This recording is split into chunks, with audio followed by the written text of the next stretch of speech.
Good morning, guys. We are at a house where we fitted quite a few cameras and we're here to do service and maintenance.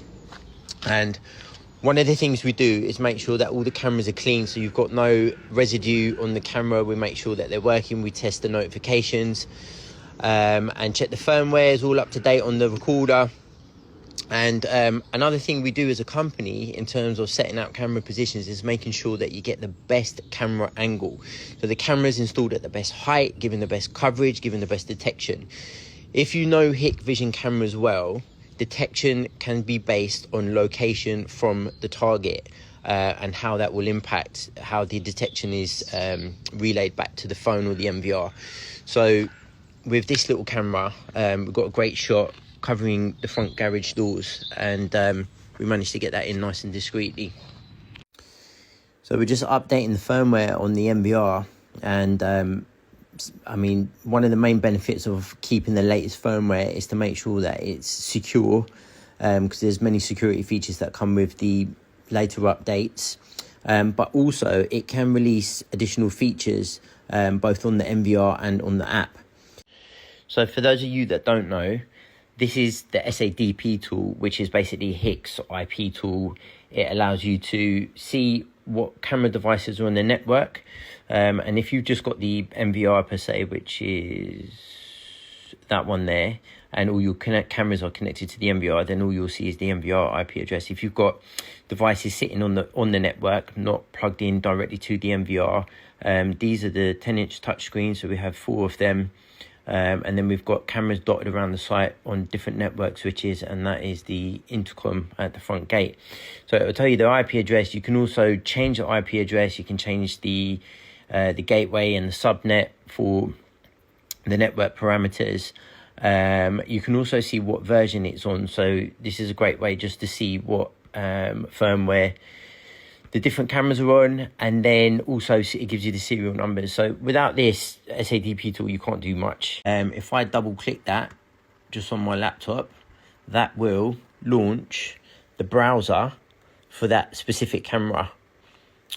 And then if I put the username and password, that gives me all the settings specific to that camera. Now, you'll have more settings and more functionality in tapering that camera to how you want it to than you would as if you were to do it through the MVR. So this is dialing straight through to the camera's settings for line crossing detection, audio announcements, lights on, lights off, and different features that you might not get going through the MVR to set up smart detection. Sometimes I find detection works better doing it like this. So we've updated the MVR and that's working perfectly. It's on the latest firmware and the latest GUI.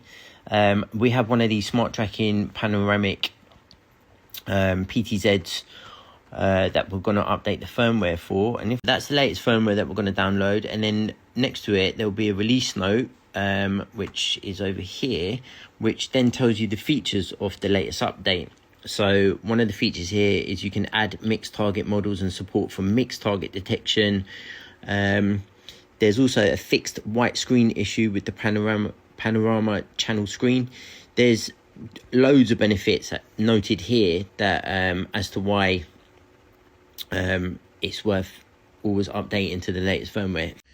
So another camera that we always try and fit on every installation, especially one with a gate, is one over the gate area. So we set up a line which is triggered, then we'll send notifications. We can also, when that line's crossed, the light can blink on the camera, alerting the person coming in that they've been detected, which is always good because sometimes cameras are installed discreetly and you can't see them. So that's another good feature. And then obviously over here, we've got our HIC intercom, which we can set up different user codes to access the gate. And also on this MVR, because it's a deep in mind MVR, you can have analytics from here. So you can have smart detection across here as well, going across the front. So if anyone walks up and down, that will also notify you on the phone and MVR, and can also trigger an action like flashing light.